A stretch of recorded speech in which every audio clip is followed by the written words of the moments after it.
Assalamualaikum warahmatullahi wabarakatuh. Selamat pagi anak-anak sekalian. Salam sejahtera bagi kita semua. Anak-anak sekalian, pada kesempatan ini materi kita yaitu tentang kondisi bangsa Indonesia ya saat adanya kebijakan sewa tanah dan tanam paksa ya. Nah itu seperti biasa Bapak tidak bosan ya selalu mengingatkan agar kita berdoa terlebih dahulu ya, berdoa terlebih dahulu sebelum kita memulai pelajaran ya. Ada baiknya kita selalu berdoa. Mudah-mudahan kita diberikan tambahan kecerdasan, juga ditambahkan kesejahteraan ya, ketenangan, juga kesehatan ya. Oke anak-anakku sekalian, mari kita masuk ke materi berikutnya. Nah, materi kita kali ini yaitu tentang pengaruh kebijakan sewa tanah terhadap bangsa Indonesia ya. Nah, ini kalau kita perhatikan teori domain dalam pelaksanaan sistem sewa tanah yang dilakukan oleh Gubernur Jenderal Raffles itu menggunakan teori domain. Nah, kenapa kok menggunakan teori domain? Karena menurut pendapat Raffles ya, oh ya anak-anak, sebelum Bapak lanjutkan tolong disiapkan buku tulis karena nanti pertanyaannya sifatnya berantai ya. Siapkan buku tulis dan alat tulisnya sehingga nanti begitu ada pertanyaan langsung ditulis ya. Oke, karena sifatnya berantai, nggak seperti kemarin, supaya kalian lebih mudah menjawab. Oke. Nah, Raffles berpendapat bahwa tanah yang dimiliki oleh petani atau rakyat Indonesia adalah rakyat milik raja gitu loh ya. Kan pada waktu itu rakyat Indonesia juga sering membayarkan upeti kan kepada raja-rajanya itu. Karena apa?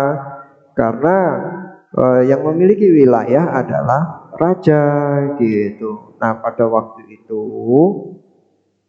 Indonesia dikuasai oleh kerajaan Inggris ya kan.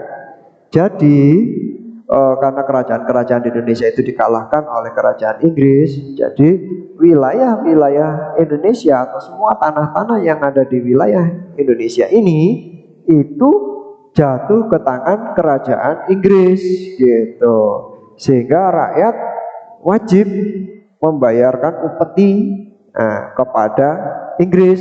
Upeti itu kalau bahasa sekarang disebutnya pajak gitu ya. Jadi pajak kepada Inggris. Nah, ini disebut dengan teori domain ya.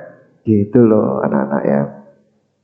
Nah, atau disebut dengan land rent Raffles gitu. Jelas ya? Nah, itu. Jadi pada waktu itu ya yang dimaksud dengan land rent Raffles ini adalah sistem pajak tanah. Nah, kalau zaman dulunya sebelum dijajah sama aja rakyat juga kena upeti kan kepada raja. Cuma upeti ini juga nggak terlalu banyak kalau dibandingkan dengan pajak yang dilakukan oleh pemerintahan Inggris gitu ya, kan masih mending gitu ya. Nah, kalau Inggris ini lebih kejam karena dibawa keluar, jadi ya udah nggak ada Indonesia yang sejahtera, raja-raja pun tuh pas habis ya. Nah itu. Oke. Nah, land rent ini diterapkan oleh Thomas Stamford Raffles kepada siapa? Kepada rakyat Indonesia pada masa itu gitu loh. Nah, pertanyaannya, tadi kan saya sudah sampaikan ya. Oke, tulis. Nah, tuliskan pendapatmu, tulis ya pendapatmu. Nah, soalnya aja dulu ditulis, soalnya nanti biar gampang. Bagaimanakah kondisi rakyat pada masa itu? Nah, itu aja pertanyaannya. Bagaimanakah kondisi rakyat pada masa itu? Yang dimaksud masa itu adalah masa sewa tanah. Gimana kondisinya? keadaannya, ya. Nah, kalian tulis nanti. Itu pertanyaan pertama. Nah, ini penjelasannya. Ceritanya ini begini. Dulu sebelum Belanda itu menguasai Indonesia, kan dikuasai terlebih dahulu oleh Inggris, betul enggak? Nah, itu ya. Saat Inggris menguasai Indonesia, Gubernur Jenderal Lord Minto itu membagi wilayah jajahan Hindia Belanda ini menjadi 4, yaitu Malaka, Sumatera, Jawa, dan Maluku. Lalu Lord Minto ini menyerahkan tanggung jawab kekuasaan atas seluruh wilayah itu kepada Gubernur Thomas Stamford Raffles. Nah, pada saat itulah kebijakan ini mulai dikeluarkan oleh Raffles, gitu. Kebijakan sistem sewa tanah atau yang dikenal dengan land rent system, ya. Itu bahasa Inggris, land rent system. Lalu bahasa Belandanya menjadi Landelijk Stelsel, ya. Itu bahasa Belandanya Landelijk Stelsel. Sistem tersebut memiliki ketentuan antara lain sebagai berikut. Dengarkan. Yang pertama, petani harus menyewa tanah meskipun dia adalah pemilik tanah tersebut. Jadi misalkan kalian punya tanah, tapi tetap harus sewa tanahnya itu, gitu loh. Oh, menyedihkan ya. Nah, itu. Harga sewa tanahnya siapa yang tergantung dari kondisi tanahnya, berapa luasnya, bagaimana tingkat kesuburannya. Nah, ini. Pembayaran sewa tanah dilakukan menggunakan uang tunai. Tuh. Bagi yang tidak memiliki tanah, bagaimana? Tetap dikenakan pajak, namanya pajak kepala. Pajak kepala, per kepala ya. Nanti suaminya, istrinya, anak-anaknya, sedangkan orang zaman dulu anaknya banyak, pada terlantar, tetap dipajak. Kenapa? Karena menurut Raffles mereka tetap tinggal di atas tanah, jadi tetap dikenakan pajak. Oh, bayangkan penderitaannya, ya. Kalian paham itu? Oke. Berikutnya, nah itu untuk menjawab ya. Oke, untuk menjawab tadi pertanyaan. Lalu pelaksanaan sewa tanah ini dianggap banyak memiliki kelemahan sehingga gagal diterapkan di negara Indonesia, gitu loh. Penyebabnya apa aja? Ini ada 3. Yang pertama, sulit menentukan luas tanah dan kesuburan tanah milik petani karena luasnya nggak sama, tingkat kesuburannya juga nggak sama.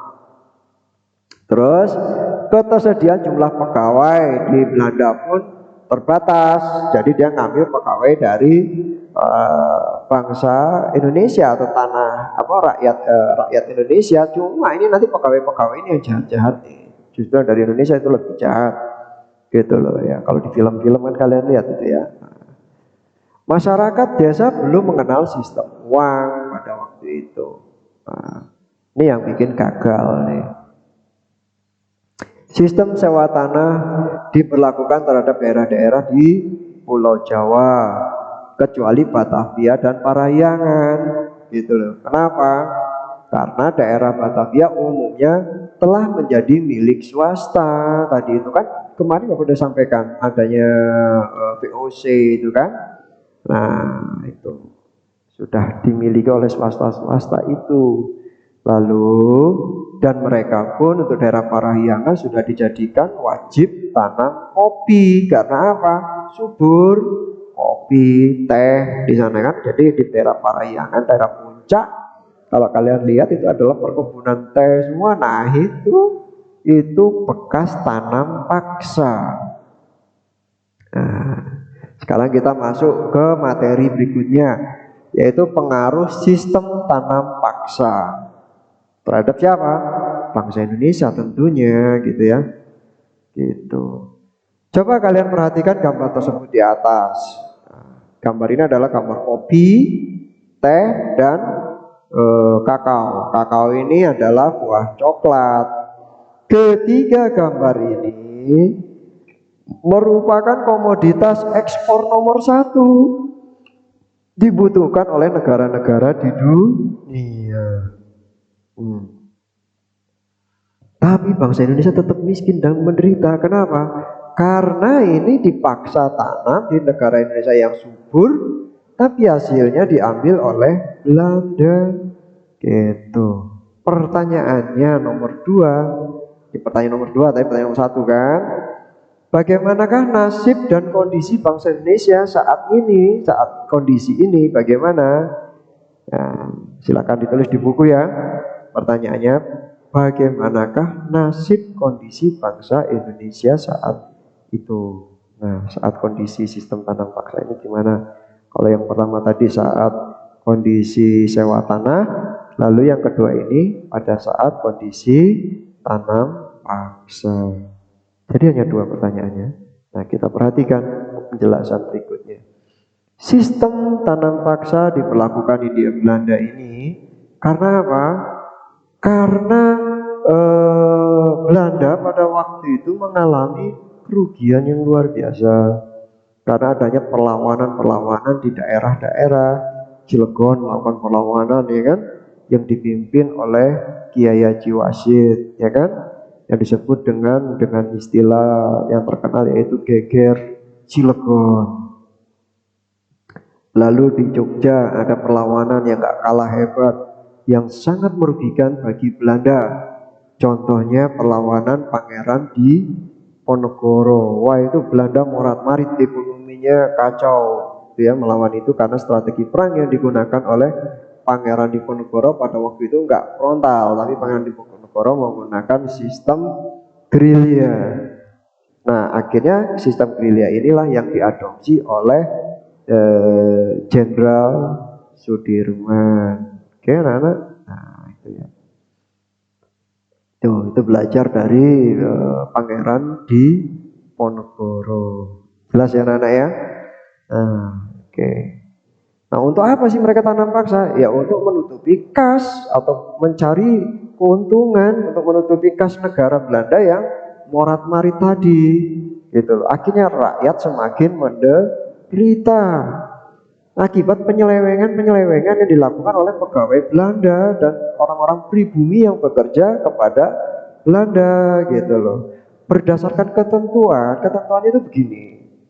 Menurut ketentuannya itu, tanah yang digunakan untuk tanam wajib itu hanya 1/5, gitu ya, untuk rakyat, gitu loh. 1/5 dari tanah rakyat itu untuk tanam wajib atau tanam paksa tadi, untuk kopi, teh, dan kakao. Tapi pada prakteknya lebih dari setengah kadang-kadang tanah rakyat itu diambil. Terus rakyat nggak kebagian apa-apa coba. Ya. Hasilnya kemana? Hasilnya jelas dijual oleh Belanda, gitu. Menurut perjanjian, jika ada kelebihan akan diberikan kepada rakyatnya lagi, tapi pada kenyataannya tidak sama sekali. Rakyat semakin menderita pokoknya. Pada waktu kerja wajib atau kerja paksa itu 66 hari mereka tanpa imbalan yang memadai. Tanah yang digunakan untuk tanam wajib itu tetap dikenakan pajak. Coba bayangkan. Sudah mereka bekerja, mereka dipajak pula, nggak dibayar, malah bayar. Coba. Apa nggak menderita bangsa Indonesia pada saat peristiwa tanam paksa? Itu ya, anak-anak. Nah, sekian, terima kasih anak-anak. Silahkan tugas-tugas yang tadi Bapak sampaikan ada 2 ya.